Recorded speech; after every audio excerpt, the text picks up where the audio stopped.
អង្គុយចុះអង្គជំនុំរះប្រកាសបន្តកិច្ចដំណើរការនីតិវិធីដំណើរការផ្ដល់ការជូនទៅវិវិបច្ចុប្បន្នដើម្បីបន្តការតាំងសំណួរដេញដោលចំពោះអ្នកជំនាញ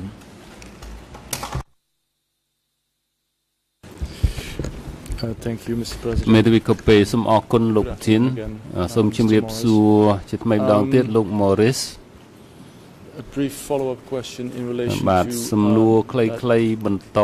ពាក់ព័ន្ធទៅនឹងសេចក្តីដកស្រង់ពីនិក្ខេបបទរបស់លោកពាក់ព័ន្ធទៅនឹងលោកហេងសំរិន Did you bring your dissertation with តើ you លោកបានយកមកជាមួយលោកទេនៅនិក្ខេបបទដូចជាលោកប្រធានបានបញ្ជាក់ពីការស្នើសុំនៅទំព័រជាក់លាក់មួយពីព្រោះខ្ញុំនឹងត្រឡប់មករកប្រធានបទនេះនៅពេលក្រោយ No, I didn't bring my dissertation with me. អ្នកជំនាញទេខ្ញុំមិនបាននាំនិក្ខេបបទមកជាមួយទេប៉ុន្តែខ្ញុំអាចនឹងផ្ដល់នៅទំព័រជាក់លាក់បានចេញពីសភៅនេះអរគុណលោកប្រធានសូមការអនុញ្ញាតនឹងផ្ដល់ជូនឯកសារទៅអ្នកជំនាញ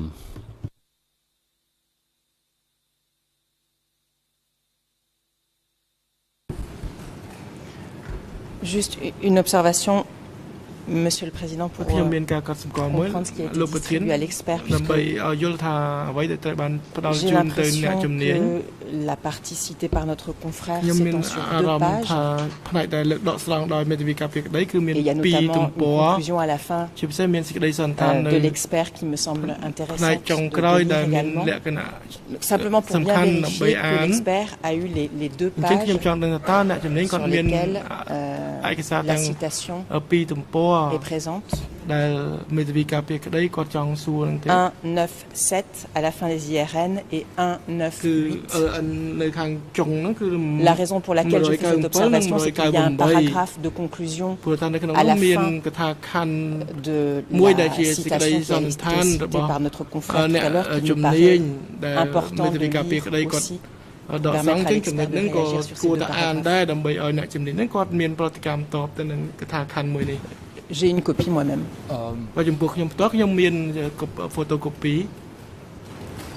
I cannot possibly មេធាវីកូពេខ្ញុំអាចនឹងចូលទៅដល់បញ្ហានេះនេះជានិក្ខេបបទរបស់គាត់ប្រហែលថា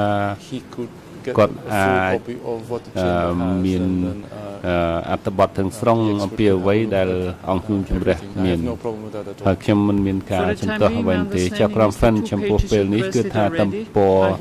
ពីទំព័រត្រូវបានស្នើសុំរួចហើយប្រហែលក៏បីផ្ដល់ទំព័រទាំងពីរនេះទៅអ្នកជំនាញខ្ញុំមិនគិតថាខ្ញុំអាចពិនិត្យមើលនៅពេលនេះទេប៉ុន្តែទុកជូនទៅអ្នកជំនាញចុះ Avec votre autorisation, Monsieur le Président, et avec l'aide de Monsieur Missier, s'il n'y a pas d'objection, je suis prête à donner à Monsieur l'expert ma copie, alors qu'il est souligné, mais ma copie avec les 2 pages pertinentes.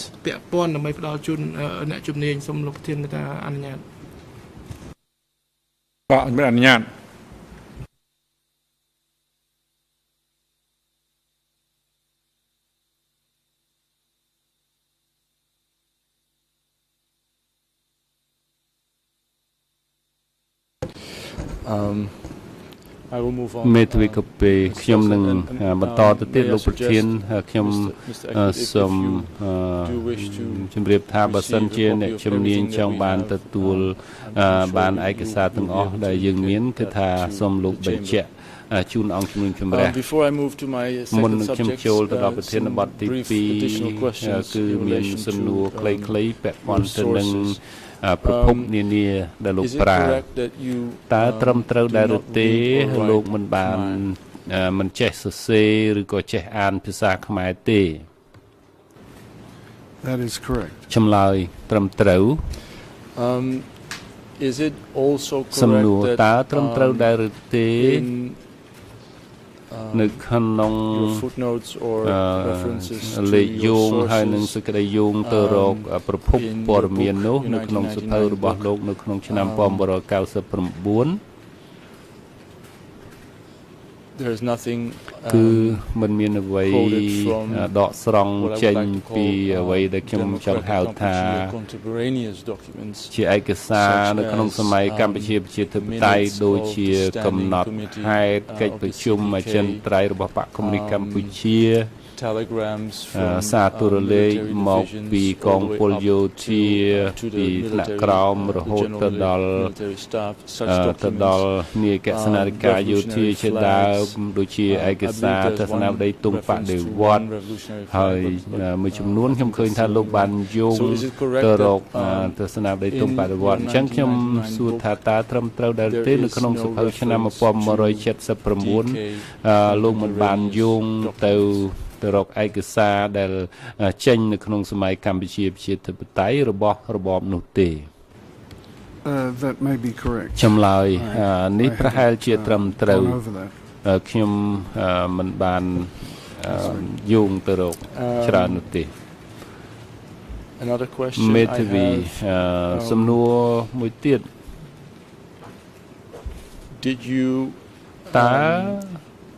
លោកប្រើដែលទេនៅក្នុងសភៅរបស់លោកនៅ contemporaneous American or Chinese នៅប្រភពសំខាន់បឋមរបស់អាមេរិកាំងឬក៏ចិននៅពេលដែលចេញនៅក្នុងសម័យកម្ពុជាជាធិបតេយ្យជាមូលដ្ឋានដែរឬទេ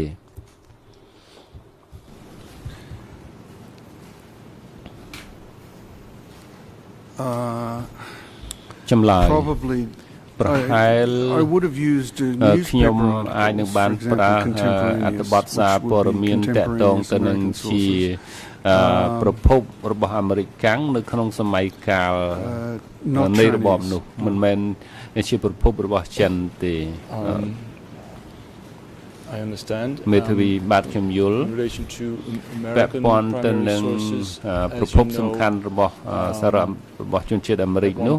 តើនៅពេលណាមួយលោកដឹងដែរទេថាតើមានបណ្ដាញព័ត៌មានតាមខ្សែកាបរវាងសារអាមេរិកអាចតាក់ទងទៅនឹងលោកស៊ូហាតតូឬក៏អាចនឹងអត្ថបទបោះពុម្ពផ្សាយអ្វីដែលមិនបានបោះពុម្ពទៅក្នុងប្រភពជាចំហទេដែលលោកថាបានប្រើជាប្រភពចម្បងរបស់ជនជាតិអាមេរិកកាំងនៅក្នុងសភៅរបស់លោកនោះ No, I don't recall having ចម្លើយទេខ្ញុំមិនចាំថាខ្ញុំបានធ្វើបែបនេះទេសំណួរឥឡូវនេះសំណួរចុងក្រោយរបស់ខ្ញុំត្រង់ប្រធានបទនេះតកតងទៅនឹងប្រភពព័ត៌មានតើលោកបានធ្វើការសិក្សាស្រាវជ្រាវពាក់ព័ន្ធទៅនឹងកម្ពុជាប្រជាធិបតេយ្យនិងវៀតណាមបន្ទាប់ពីការបោះពុម្ពផ្សាយសភៅរបស់លោកឬទេក្នុងករណីបានថាតើលោកបានរកឃើញអ្វីដែលថាប្រភពឯកសារនាដែលឃើញថាអ្វីទាំងអស់ដែលលោកនិយាយនឹងគឺថាបានឃើញចេញពីដែលបញ្ជាក់ពីមូលដ្ឋានឬប្រភពនៅក្នុងសភៅរបស់លោកដែរឬទេ Yes, I would say that ចម្លើយបាទខ្ញុំថាអ្វីដែលខ្ញុំបាននិយាយគឺស្ទើរតែអ្វីទាំងអស់គឺមានមូលដ្ឋាននៅក្នុងសភៅរបស់ខ្ញុំហើយនឹងការបោះពុម្ពផ្សាយរបស់ខ្ញុំហើយនឹងការបោះពុម្ពផ្សាយផ្សេងទៀតរបស់ស្នាដៃខ្ញុំអញ្ចឹងសំណួរបន្តទៅទៀតតើលោកបាន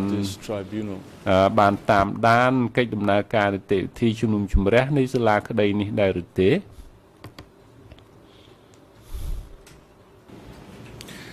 I followed the proceedings a little bit at the beginning of the tribunal,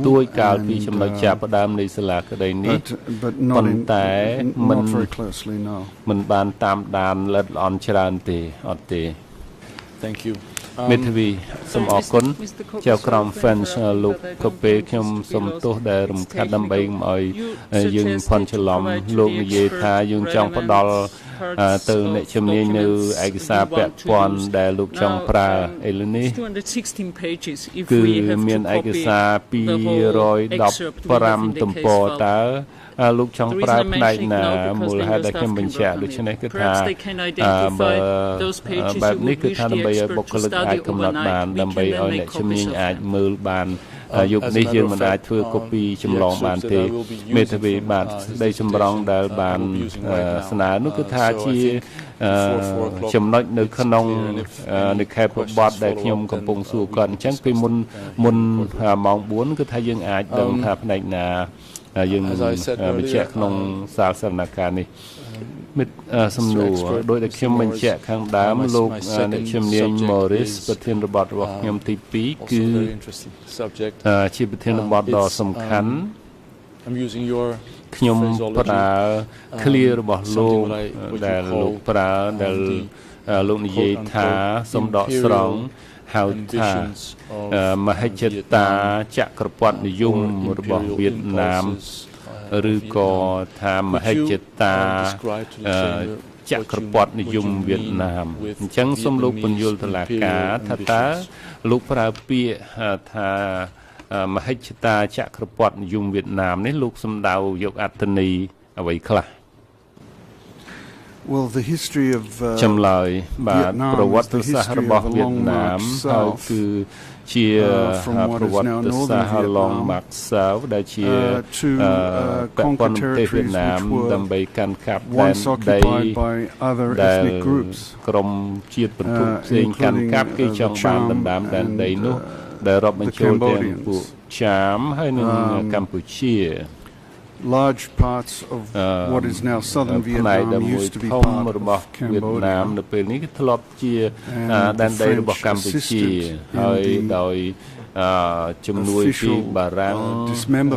ដែលក្នុងការកាត់ផ្ដាច់ពីកម្ពុជាទៅផ្នែក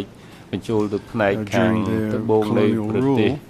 វៀតណាមគឺនៅក្នុងសម័យអាណានិគមរបស់បារាំងនោះឯងហើយខ្ញុំក៏គិតផងដែរថា the whole concept of the Indo-Chinese Federation ទាំងមូលរបស់សហព័ន្ធ Indo-Chin នោះគឺដើម្បីផ្ដួចផ្ដើមគំនិតនៅក្នុងកុម្មុយនីសអន្តរជាតិនៅក្នុងឆ្នាំ1930 was a guiding គឺជាមហិច្ឆតាដឹកនាំហើយជាកត្តាជំរុញនៅក្នុងកប្បកិរិយារបស់កុម្មុយនីសវៀតណាមចំពោះកម្ពុជាក្នុងទសវត្សរ៍ប្រមាណទសវត្សរ៍ទៅនោះដូច្នេះគឺថាគំនិតនៃIndo-Chin កាលនោះគឺយកគំរូពីសហភាពសូវៀត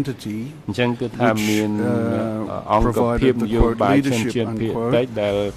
មានជាអ្នកដឹកនាំនៅទីនោះដើម្បីក្រុមជនជាតិភាគតិចដែលជាសហព័ន្ធសមាជិកសហព័ន្ធនៅក្នុងគំនិតដែលថារុស្ស៊ីនោះគឺថាសូវៀតគឺរុស្ស៊ីជាភាគីដឹកនាំធំចឹងហើយគេអាចមើល Indo-Chin ថាវៀតណាមជាប្រទេសដែលដឹកនាំក្នុងលក្ខណៈជាដឹកនាំលើឡាវនិងកម្ពុជាបាទគេមានឥទ្ធិពលច្រើនជាងប្រជាជនឡាវនិងកម្ពុជានៅក្នុងសហព័ន្ធ Indo-Chin នោះLet me follow up មេធាវីកូពេខ្ញុំនឹងសួរបន្តបន្តិចទៅទៀតដែលលោកបានបញ្ជាក់ពីបញ្ហានិយាយអំពីសហព័ន្ធ Indo-Chin នេះគឺលោកបានសរសេររួចហើយនៅក្នុងសៀវភៅរបស់លោកដែរគឺមិនមានភាសាខ្មែរឬជាភាសាបារាំងទេខ្ញុំនឹងប្រើជាភាសាអង់គ្លេសតែប៉ុណ្ណោះនៅក្នុងសៀវភៅរបស់លោកអង់គ្លេស01001732លោកបាននិយាយដូចខាងក្រោមនេះប្រពៃណីគឺមហិច្ឆតាចក្រពត្តិនិយមរបស់វៀតណាមនៅក្នុង Indo-Chin គឺជាផ្លូវទៅតាមធម្មមានរូបម៉ាក់ស៊ីលេនីនរបស់សហព័ន្ធ Indo-Chin ដែលបង្កើតឡើងដោយក្រុមនោះនៅក្នុងឆ្នាំ1930ដើម្បីបង្កើតនៅបកកុម្មុយនីសដើម្បីបង្កើតនៅ a veneer កុម្មុយនីសកម្ពុជាតើលោកនិយាយថាតើអ្វីជាផ្លូវជំនាគារបស់ Marxist Lenin ដើម្បីឈ្មោះទៅការបង្កើតបកកុម្មុយនីសកាលនោះលោកចង់សម្ដៅយកអ្វី What I meant was that ចម្លើយអ្វីដែលខ្ញុំចង់និយាយនោះគឺថាខ្ញុំគិតថា Vietnamese វៀតណាម originally had ពីដំបូ Ho ង Chi Minh មាន as he ហូជីមិញ later came to be called. He was then known as Nguyen Ai Quoc. គេហៅថានួន Founded the Vietnamese Communist Party in January of 1930. His decision to call it the Vietnamese Communist Party was overruled by the Communist International, the Comintern. ត្រូវបានដឹកនាំដោយកុម្មុយនីសអន្តរជាតិប៉ុន្តែនៅឆ្នាំ the Indochinese Communist Party, despite the fact that there were no Cambodians or Lao members of this party. ថាបកមួយនេះក៏ដែលមាននៅក្នុងនោះមានកម្ពុជាមានឡាវរួមផង idea of គំនិត there being a federation ដែលថាគេបង្កើតជាសហព័ន្ធ was នោះ consistent with គឺ Marxist ស្រប Leninist ទៅនឹងទស្សនៈរបស់ but in fact Marxist Leninist Lenin បាទ really a Vietnamese project គឺជាគម្រោងមួយគំនិតមួយរបស់វៀត which ណាម was dressed up ដែលរៀបចំឡើងដើម្បី something consistent with Marxism Leninism ស្របទៅជាស្របជាមួយនឹងមនោគមវិជ្ជា Marx ហើយនឹង Lenin Let me move away from អញ្ចឹងខ្ញុំសូមងាកចេញពីគំនិតLenin នេះបន្តិចហើយយើងនិយាយទៅនឹងមហិច្ឆតារបស់ចក្រពត្តិនិយមវៀតណាមនៅទំព័រ01714លោកនិយាយថាកត្តានៃចក្រពត្តិនិយមវៀតណាមនឹងគឺថាចាក់ឬយ៉ាងជ្រៅនៅក្នុងវរៈជនក្នុងវប្បធម៌វៀតណាមសូមលោកពន្យល់ថាតើលោកសម្ដៅយកអត្ថន័យដូចម្ដេចហើយលោកដឹងថាបែបនេះគឺដឹងដោយរបៀបណា Most Vietnamese who I know ជនជាតិវៀតណាមភាគច្រើនដែលខ្ញុំស្គាល់គឺមិនខ្ញុំសូមកែសម្រួលឡើងជនជាតិវៀតណាមដែលមានការអប់រំខ្ពស់ខ្ពស់នោះគឺថាមានទស្សនៈមួយទៅលើប្រទេសកម្ពុជាមិនមែនជាការស្អប់ខ្ពើមទេ but it is ប៉ុន្តែ a condescending view វាជាទស្សនៈផ្ទុយនៅក្នុងគំនិតរបស់គេគឺតាក់ទងថាកម្ពុជា inferior culturally គឺថាជាប្រទេសមួយមានវប្បធម៌ទន់ខ្សោយខាងវប្បធម៌គឺមានប្រវត្តិសាស្ត្រនៅក្នុងការកាន់កាប់របស់វៀតណាមលើប្រទេសកម្ពុជានៅក្នុងសតវត្សទី19នោះ humiliation of the Cambodians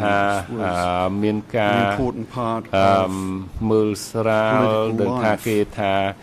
កម្ពុជាមិនមែនជាមនុស្សពូកែនោះជាផ្នែកមួយនៃជីវិតនយោបាយរបស់គេមិនមែនវាពាក់ព័ន្ធទៅនឹងតែការកាន់កាប់នយោធាទៅលើប្រទេសកម្ពុជានៅពេលនោះតែប៉ុណ្ណោះនោះទេហើយខ្ញុំពិនិត្យឃើញថាគឺវាមានន័យមួយគឺថាប្រទេសទាំងពីរមានការយល់ជាវប្បធម៌នឹងខុសគ្នារវាងខ្មែរហើយនិងវៀតណាមហើយវៀតណាមគាត់គិតខ្លួនគាត់ថាគាត់ជាមានឧត្តមភាពទៅលើជនជាតិខ្មែរចឹងហើយយើងអាចនឹងពិនិត្យឃើញថាដោយច្បាស់ហើយពេលខ្លះយើងអាចឃើញជាសាធារណៈនោះផងដែរ See if I understand it មេទ្វី correctly. ក៏ពេលមើលខ្ញុំចង់ដឹងថាឲ្យច្បាស់ឲ្យយល់ច្បាស់ហ្នឹងគឺការយកនៅក្នុង010335046លោកនិយាយប្រហាក់ប្រហែលនេះដែរមិនដូចគ្នាក៏ដោយប៉ុន្តែខ្ញុំនឹងដកស្រង់ផងដែរ លោកនិយាយថាដូច្នេះគឺតាពីរដែលលើកទឹកចិត្តកុម្មុយនីសវៀតណាមចំពោះកម្ពុជានោះគឺថាគឺការប្រកាន់ជាតិនិយមរបស់វៀតណាមគឺជាអ្នកពង្រីកទឹកដីហើយមិនមានអំណត់ខាងវប្បធម៌ទេហើយគេគោរពទៅតាម Marx Lenin ហើយនឹង political integration មនោគមវិជ្ជាកុម្មុយនីសគឺថាអាចនឹងបញ្ចូលនៅប្រជាជនឬក្រុមដែលបែកខ្ញែកឲ្យចូលទៅជាផ្នែករបស់គេកន្លែងនេះគឺថាលោកនិយាយថាគំនិតស្នេហាជាតិតាមវប្បធម៌របស់វៀតណាមថាតើលោកចង់និយាយពីអត្ថន័យអ្វីខុសពីខាងដើមឬដូចម្ដេច I think that is ចម្លើយខ្ញុំគិតថា part of culture the ផ្នែក nationalism នៃ is វប្បធ part ម៌ of the ដែលថា Vietnamese ការ culture ជាតិនិយមនេះគឺជាផ្នែកនៃ and ប្រពៃណីឬក៏វប្បធម៌វៀតណាមដែរខ្ញុំគិត yes ថា I think that បាទ Vietnamese nationalism has been expansionist ការជាតិនិយមរបស់វៀតណាមនោះគឺថាជាការពង្រីកទឹកដី I wouldn't say that that's វៀ true ត of the និយម government រ of ហូតមកដល់ Vietnam បច្ចុ today ប្បន្ននេះគឺថា that it is ខ្ញុំមិន expansionist ប្រកាសថាវៀតណាមបច្ចុប្បន្ននេះជា អ្នកមានគំនិតពង្រីកទឹកដីទៅប៉ុន្តែនៅក្នុងទស្សវត្សរ៍កន្លងមកនោះគឺថាជាការពិតនៅក្នុងឆ្នាំដែលហូជីមិញហើយនឹងលេយួនជាអ្នកមេដឹកនាំរបស់បកកុម្មុយនីសវៀតណាមនោះគឺមានផ្នត់គំនិតនឹងមេទ្វីកូពេឥឡូវនេះយើងសូមចូលទៅដល់ទស្សនវិស័យមួយចំនួនទៅលើបញ្ហាដដែលនេះនិយាយអំពីចក្រពត្តិនិយមហើយនឹងជំហិច្ឆតារបស់វៀតណាមដើម្បីបង្កើតសហព័ន្ធឥណ្ឌូចិនហើយយើងមានទស្សនវិស័យផ្សេងៗដែលយើងយកមកប្រើបានជាពិសេសគឺទស្សនវិស័យរបស់វៀតណាម For instance, have a look at ជាទីហោយើងអាចនឹងមើលបណ្ណសាររបស់សហភាពសូវៀតដែលយើងបានមើលបន្តិចរួចមកហើយនោះ the Cambodian perspective យើងនិយាយពីទស្សនវិស័យកម្ពុជាតកតងទៅនឹងមហិច្ឆតារបស់ជនជាតិវៀតណាមឬក៏ការជ្រៀតជ្រែកចូលទឹកដីរបស់កម្ពុជាហើយនឹងរបស់មហិច្ឆតារបស់ចិនផងដែរអញ្ចឹងគឺថាលោកនិយាយពីមុនថាអ្វីជាកត្តាសំខាន់របស់កម្ពុជានឹងគឺព្រះបរមរតនកោដ្ឋបរមសីហនុអ្វីដែលគាត់បាននិយាយបានមានអង្គការឲ្យលោកដកស្រង់នៅក្នុងសភៅរបស់លោកសូមលោកបញ្ជាក់ប្រាប់តុលាការថាតើសម្ដេចនរោត្តមសីហនុទ្រង់មានទស្សនៈដូចម្ដេចនៅក្នុងទសវត្សរ៍ឆ្នាំ1960អំពីមហិច្ឆតារបស់វៀតណាមមកលើប្រទេសកម្ពុជា I think that the King Father's views were that he would try as effectively as possible to preserve Cambodian independence, Cambodian national identity, and he was very pragmatic in the policies he pursued. In the beginning of the 1960s, he turned against the United States. More strongly by the mid-60s. But then, as a result of domestic pressures in part from the elite, he became more critical of Vietnamese, or at least more distant from the Vietnamese communist ambition, and he tried to reconcile Cambodia with the United States. And I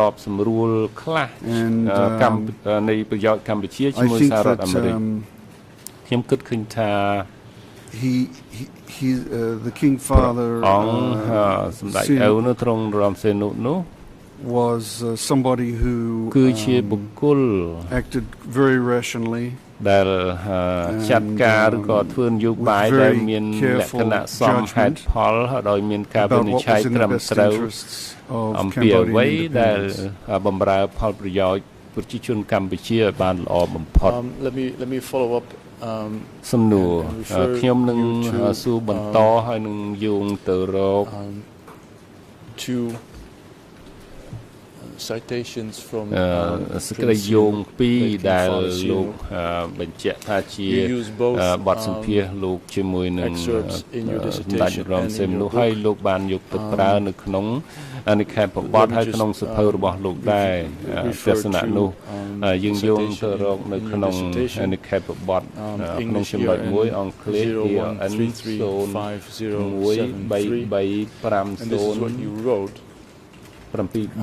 លោកបានសរសេរដោយតទៅនេះសម្ដកស្រង់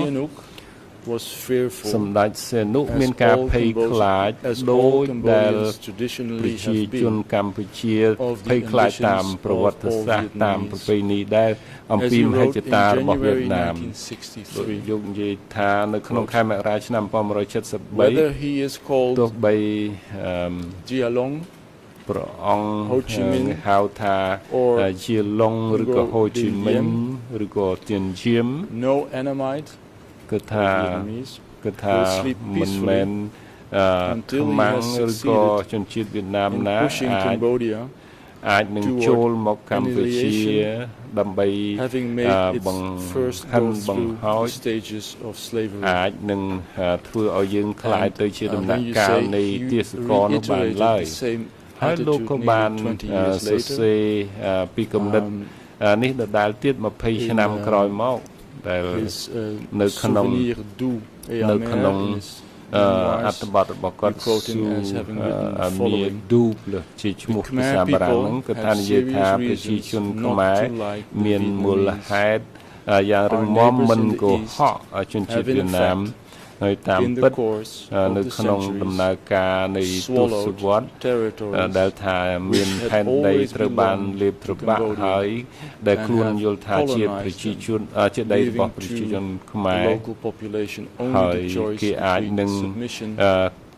ធ្វើអាណានិគមហើយនឹងឲ្យជំរឿសអ្នកនៅទីនោះគឺថាឲ្យរស់នៅជារណបឬក៏អញ្ចឹងទេត្រូវចាក់ចេញពីតំបន់របស់ខ្លួនដែលគេគ្រប់គ្រងតែនឹងគឺថាជាសេចក្តីដកស្រង់ដែលលោកដកស្រង់ពីអត្ថបទពីរបស់ព្រះអង្គថាអនុស្សាវរីយ៍ផ្អែមល្ហែមនិងជូរចត់របស់ទ្រង់សៀនុនោះអញ្ចឹងគឺថាជាគំនិតនេះឯងដែលលោកនិយាយថាជាមហិច្ឆតាចក្រពត្តិនិយមរបស់វៀតណាមនឹងឬដូចម្ដេចTo be honest, I don't actually recall this came up in my interview with him, which was in 1985. But it is consistent with his view. But the late King Father made it very clear that Cambodia had to live with Vietnam, that it had to accept as reality the existence of Vietnam to the east and not try to pursue policies that might វៀតណាមនិងកម្ពុជាជាអ្នកជិតខាងគឺថាមិនមានបង្កើននយោបាយយ៉ាងម៉េចដែលជំរុញឲ្យវៀតណាមនោះមានលក្ខណៈកាន់តែមានលក្ខណៈស្រួចស្រាវនោះទេនេះហើយជាទស្សនៈដែលខ្ញុំចងចាំមេធាវីកូពេតើលោកចាំតើលោកបានប្រើសន្ទរកថារបស់សម្ដេចសៀនុនៅចំពោះមុខរបស់ក្រុមប្រឹក្សាសន្តិសុខអង្គការសហប្រជាជាតិទេដែលគាត់បានប្រើពាក្យថ្កោលទោសយ៉ាងធ្ងន់ចំពោះការឈ្លានពានលុកលុយចូលរបស់ទ័ពវៀតណាមមកកម្ពុជាកាលនោះI have only a vague memory of that speech. ខ្ញុំមិនចាំច្បាស់ទេខ្ញុំដូចចាំពីសន្ទរកថានោះសូមទោស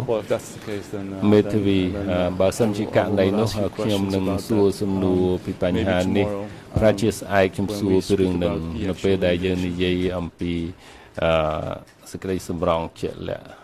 ពីចេតនាឬក៏មហិច្ឆតាជាក់លាក់នោះ Do you know if there was a សំណួរតើលោកដឹងដែរទេថាតើមានភាពខុសគ្នារវាងគំនិតនៅរវាងទស្សនៈរបស់ទ្រង់សែនុ ពីមហិច្ឆតារបស់វៀតណាមហើយនឹងរដ្ឋាភិបាលលន់នល់បន្តក្រោយមកទៀតនោះតើលន់នល់មានទស្សនៈខុសគ្នាអ្វីពីព្រះអង្គតាក់ទងចំពោះជនជាតិវៀតណាមឬក៏ប្រទេសវៀតណាមកាលនោះ I think that Lon Nol សម្រាប់ខ្ញុំគិតថាលន់នល់ a resentment of the Vietnamese មានការខកចិត្តចំពោះជនជាតិវៀតណាមចំពោះវៀតណាមប៉ុន្តែខ្ញុំមិនហ៊ានធ្វើការប៉ាន់ស្មានឬក៏ប៉ាន់ប្រមាណដោយប្រកាសនិយមថាប្រទេសខ្មែរនឹងត្រូវធ្វើអ្វីទេពីព្រោះវៀតណាមមិនស្ថិតនៅក្នុងស្ថានភាពមួយដែលគេអាចផ្ដួលជនជាតិកងទ័ពវៀតមិញនៅខាងភូមិភាគខាងជើងនៅក្នុងសង្គ្រាមវៀតណាមបានទេដែលកាលនោះក៏អាមេរិកក៏មានសង្គ្រាមជាមួយប្រទេសវៀតណាមដែរហើយកាលនោះលន់នល់គឺជាមិនមែនជាមនុស្សដែលថាមានហេតុមានផលឲ្យប្រកបច្បាស់នោះទេហើយក៏មិនមែនគាត់តែមិនមែនជាបុគ្គលដែលប្រកាន់តាមការអនុវត្តសំត្រូវដោយទ្រង់នរោត្តមសីហនុនោះទេតែជាគាត់មិនសូវឆ្លាតវៃក្នុងការចូលរួមក្នុងការដឹកនាំឲ្យមានជារដ្ឋប្រហារនៅកាលនោះផងមេធាវីកូពេបាទខ្ញុំយល់ហើយលោកនិយាយថាអំពីប្រតិកម្មប៉ុន្តែឥឡូវនេះខ្ញុំចាប់អារម្មណ៍ចង់ដឹងអំពីទស្សនវិស័យរបស់ដែលថាមហិច្ឆតាវៀតណាមតើកាលនោះវាដូចគ្នានឹងពេលក្រោយមកដែរឬទេ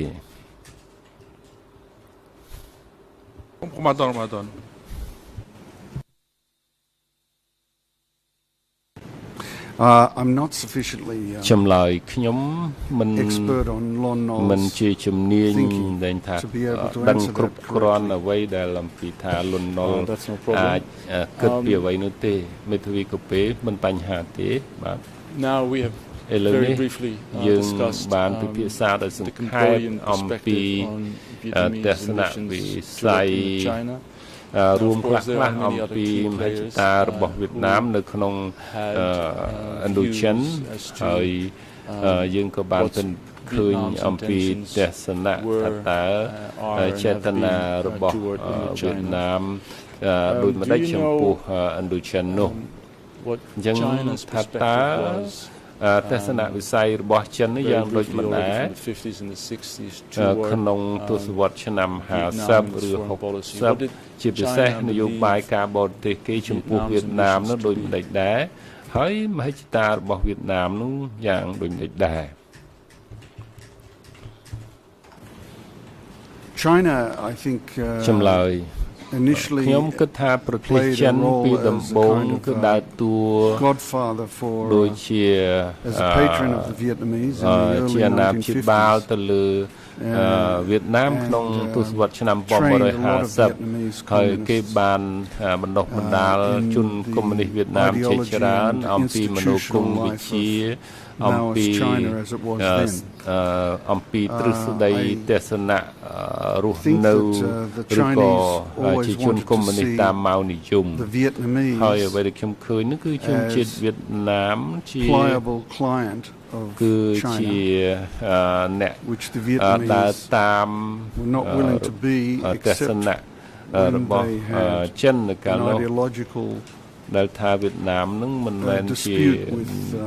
អ្នកមាន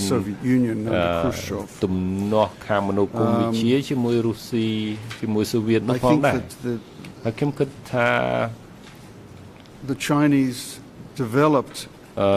ចិននឹងក៏បានមានការព្រួយបារម្ភច្រើនអំពីមហិច្ឆតារបស់វៀតណាមបន្ទាប់ពីមានការផ្ទុះឡើងនៅចំនួនចិនសូវៀតដែលគេគិតឃើញថានៅក្នុងឆ្នាំ1970វៀតណាមបានទៅជាអ្នកកាន់ជើងសហភាពសូវៀតដូច្នេះហើយគឺមានអំពើដែលថាអំពើដែលបំពានឬក៏ to the advantage of, and perhaps under the influence of, the Soviet Union. So it was really in the 1970s that China became very skeptical of Vietnam's intentions. Well, let me follow up on this. We will be discussing how Vietnam saw China saw Vietnam's emissions after 1975. And of course, we will be discussing Deng Xiaoping's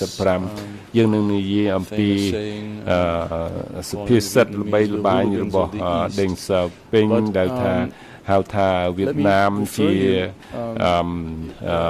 มีกันตีนตัวก็ชิมปักคลังในขนมอาเซียนให้ก็ถ้าปัจจุบันในเวียดนามนึกก็บานในเย่เต่าดอมสนองกาบารังในขนมชนามปอมบริหารสับปะรดชนเชื้อบารังนี้ชื่อว่า Pol Pot US เป็นประกอบด้วยคนแต่ในยันชันดานี่ก็บานบัญชีในขนมเพอร์บอกก่อนอีใบปีใบประมวยปีประมวยอังกฤษอันโซนดับวันปีใบมวยหอยขมายโซนมวยประบุนประใบหอยหนึ่งบุนประบุนบารังโซนปีใบประปีโซนดับใบในขังจงชันดาในเยธาA renowned scholar and former advisor to the French High Commission said in 1965 that China made concessions to the French in Geneva in order to deny Vietnamese full mastery over Indochina. This view of Burmese is confirmed by another French historian, François Joliot. ประวัติศาสตร์บารังฟรังซัวซูริโอก็มันยุสรอบในกำเนิดเนเต้หายชิบิเซ่ประเทศเช่นเป็นเชียท่าเกี่ยวปรุยบารมท่าเวียดนามจงทั่วชิมีทมในขนมดูเช่นให้กี่บ้านปราบปีนี่แต่บารังแต่การนึงปิดได้หรือเต้ตามเวเดลุดังโนI think that could be one interpretation from Chinese behavior at Geneva. But I think that certainly the Chinese would have been aware of Vietnamese role in Cambodia during the 1950s, the Vietnamese communist role in Cambodia during the 1950s, and would have probably regarded the Vietnamese as having an ambition to control Cambodia and Laos through the parties that the Vietnamese themselves had set up. In 1951, the Vietnamese created proto-communist parties in both Cambodia and Laos, which had few Cambodians or Laos in them. And were dominated by people of mixed ethnic background, including people of mixed, partial part Vietnamese heritage. And that has been a long-standing method during the period of Les during the period from the 1930s through the 1970s. The ambition of the Vietnamese to use people whom they regarded as being loyal to them to create communist parties in other countries. As I said, I will come back to China and especially to what Deng Xiaoping and Deng Liao have said about Vietnamese actions between 75 and 79.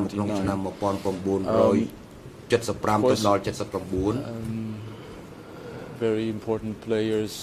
in the region. Politically are were or still are the Americans and countries neighboring Indochina, for instance the Indonesians. Are you aware of conversations that Ford and Kissinger had in, I believe, November 1975 with General Suharto on what they thought Vietnam's ambitions would be in relation to Indochina.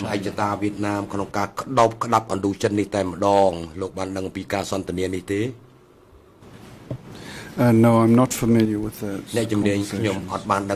recall. Then I will move on. I'm not at liberty to, unfortunately, to quote for them from these documents. Will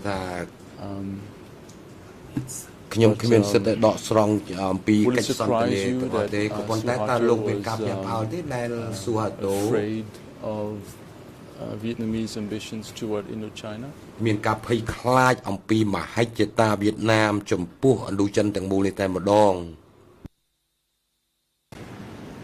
No, it wouldn't surprise me. Let me move on to of course, maybe the most important perspective or sources, and that is how the Vietnamese themselves saw Indochina and Cambodia. That is, I think, partially something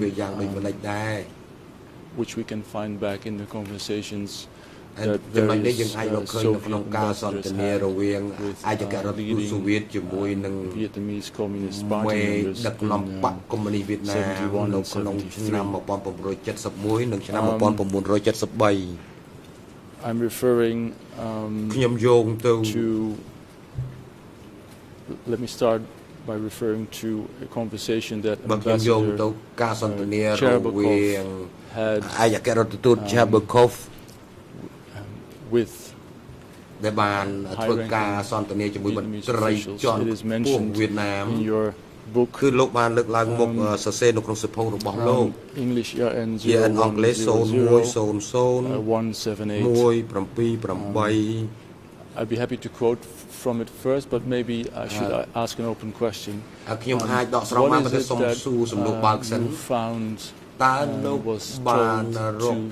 Soviet ambassadors in the early 70s as to Vietnamese ambitions and Vietnamese wishes to establish a federation of Indochina? Well, there is one reference in my book to conversations, or at least with regard to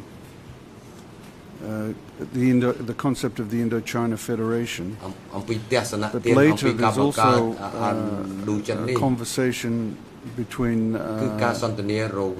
Xuan and a Soviet official about at the time of the heightened conflict between the Vietnamese communists and Democratic Cambodian communists. And at that point he said, eventually everything, he said something to the effect, eventually everything will be in order in Cambodia. They have no other way. So I think that there was a suggestion there that the Vietnamese had the upper hand over what happened in Cambodia.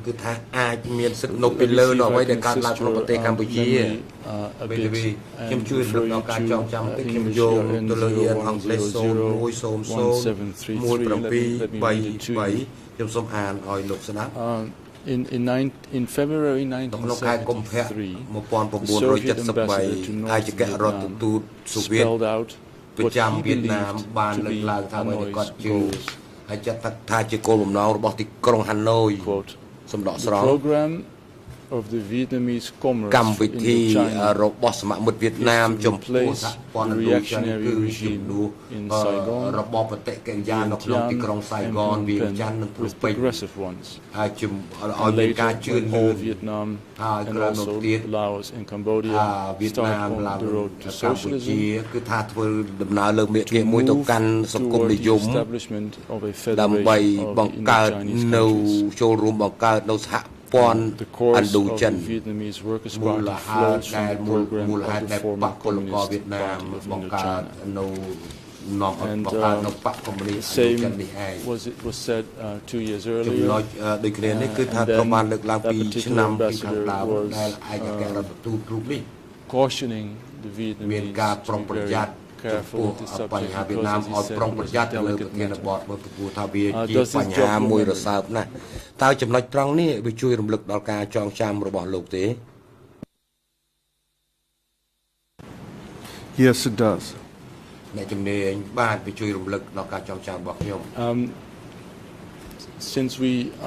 Maybe only we- have your quotes in your book,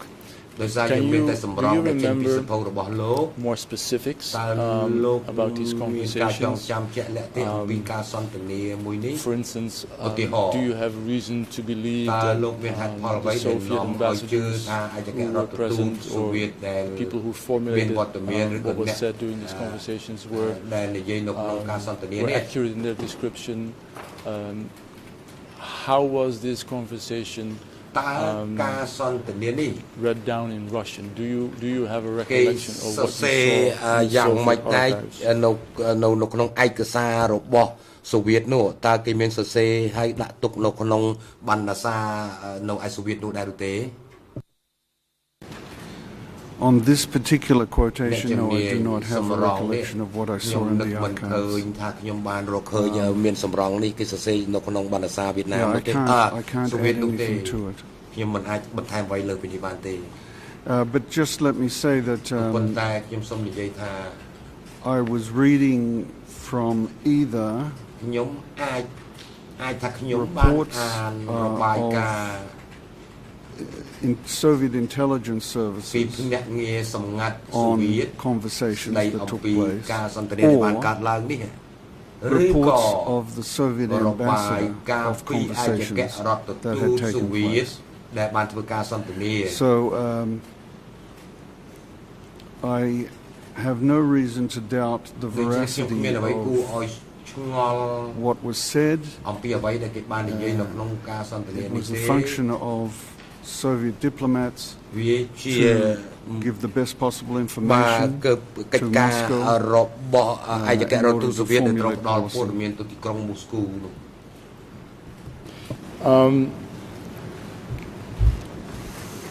You interviewed មេធាវីលោកបានសម្ភាស a Vietnamese high-ranking មន្ South ត្រីជាន់ខ្ពស់ South Vietnamese Vietnam high-ranking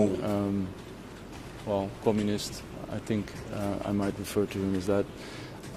Trong Nu Tang. ឬក៏ជាមន្ត្រីកុម្មុយនីសវៀតណាមក៏មិនដឹងគឺត្រឹង In his interview, Thanh. did you discuss these Indochina Federation ambitions with him, or is it something that you don't recall? តើលោកនឹកឃើញថាគេមាននិយាយជាមួយគាត់ហ្នឹងឬក៏គេនិយាយអំពីអ្វីលោកនឹកឃើញរឿងនេះទេ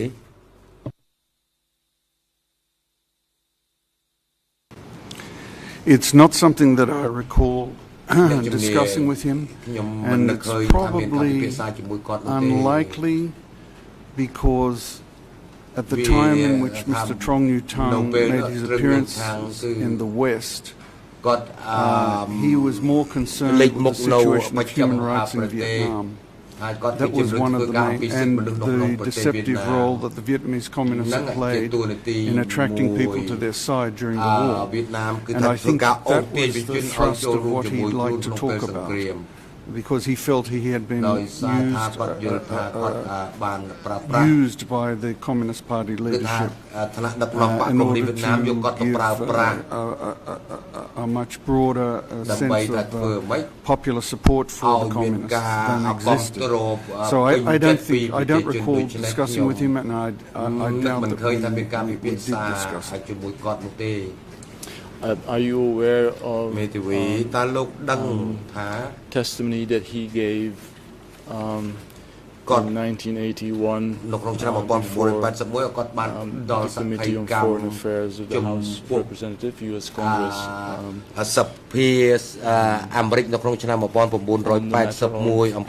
Vietnamese ambitions? I don't recall it, I'm sorry. Mr. President, I'll be referring to this document, which is now admitted into evidence. I'm not sure what the E3 number is. They've sent an email with yes, I heard, but I don't have it here right now. ចៅក្រមគឺថាយើងផ្ញើអ៊ីមែលទៅឲ្យលោកមើលហើយប៉ុន្តែខ្ញុំអត់មាន3ទេនៅនេះជាភាសាអង់គ្លេសនោះthe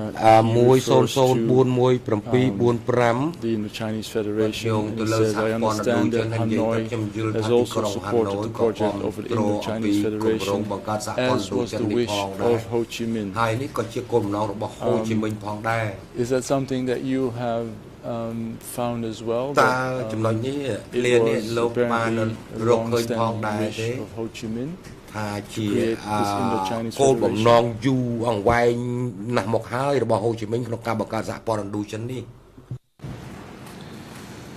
Yes, I think it was. I should add, though, that Ho Chi Minh ceased to be a dominant figure in the policy making of the Vietnamese communists from the 1960s when he became ill. As you know, he died in 1969. But that ambition was carried forth by two of the principal figures in the Communist Party, Les Duan and Le Duc Tho. And in fact, during the French colonial era, Le Duc Tho had the, quote, the Cambodia portfolio for the Vietnamese Communist Party and for the Indo-Chinese communists in general. So I think that, yes, that was an ambition he had because Ho Chi Minh was formed by the Communist International in his political education from 1923 until at least 1938, if not longer. តាំងពីឆ្នាំ 1943 យ៉ាងហោចណាស់មកដល់ 48 As you rightfully said, he was not Trong Nu Tang was not a inner circle member of the Vietnamese Workers' Party. I mean, he wasn't in the standing committee or in the central committee. But one person who, of course, was is someone I think who is extremely relevant as to understand the Duan and the Duc Tho's ambitions. That is someone I think you used his book in your book. One of the founders of the Chinese Communist Party, Politburo member, foreign policy expert of Vietnam. Can you briefly explain first to the chamber who he was and what he said about Vietnam's ambitions once he had defected in 1979 to China? របស់វៀតណាមនៅពេលដែលគាត់រត់ភៀសខ្លួនទៅប្រទេសចិននៅក្នុងឆ្នាំ 1979 នោះ Yeah, Hoang Van Hoan was a senior member of the Vietnamese Communist Party who had a pro-Chinese orientation. And I believe that during the time of the Vietnamese tilt and shift towards the Soviet bloc,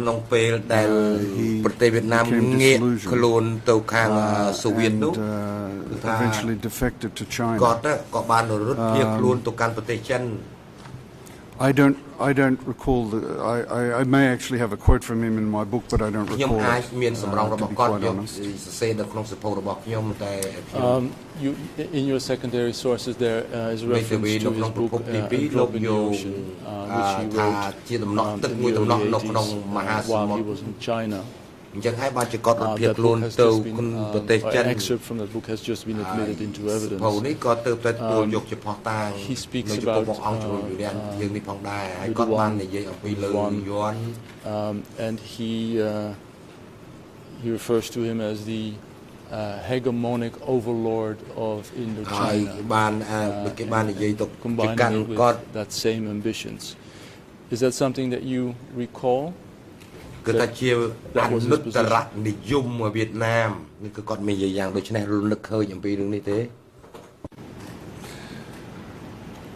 I'm sure that was his position since he defected to China. That would have been the Chinese position at the time. It's these quotes, you know. I wrote a book of several hundred pages, which has a lot of quotes in it, and to be honest, I don't recall everyone. Some 17 years later. I have a full understanding of that. But what I do like to know, and I will be revisiting him some more, but he was a Politburo member of the Vietnamese Workers' Party all the way up until the moment he was kicked out or he had to resign at the end of 1976. That being the situation, would you agree with me that he had unparalleled insight into the inner working ambitions of the Vietnamese Communist Party?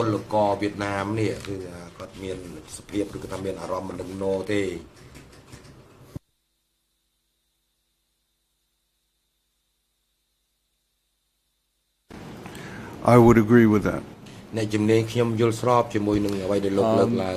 me finish, Mr. President. I have 5 more minutes with the views of an American scholar we discussed before the break, Douglas Spike.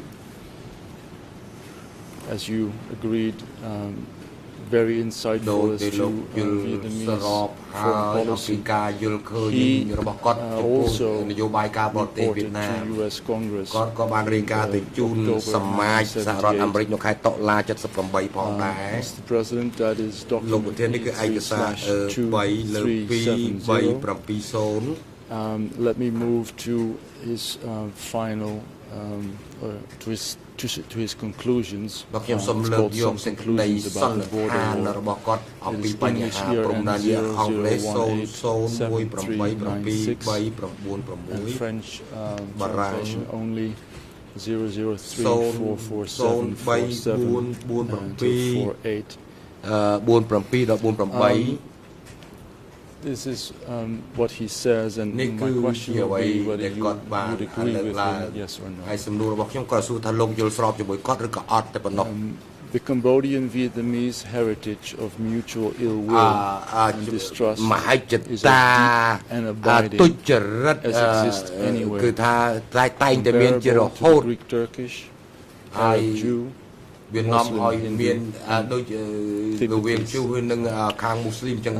Cambodia's historic experience is that foreign relations devices which work well elsewhere, such as balance of power politics and military alliances, do not work for Cambodia. And then the most important one, Vietnamese communists long have regarded a federation of Indochina as the proper, ultimate political configuration for the peninsula. Of necessity, it requires Cambodian and Laotian acquiescence, or at least find rulers in the two countries who are amenable to the idea. In creating a federation of Indochina, the Vietnamese are in no hurry. End of quote. វៀតណាមគឺដោយរួមមានកម្ពុជានិងឡាវផងដែរ agree with his analysis, especially the point where he speaks of the Federation of China as the proper ultimate political configuration. ថាអាចជាគោលបំណងផ្នែកខាងនយោបាយមួយដែលតម្រូវឲ្យមាននោះ Yes, the Vietnamese communists អ្នកជំនាញ at ប the កកុម្មុយនីស time វៀតណាមនៅ would have ពេល thought នោះ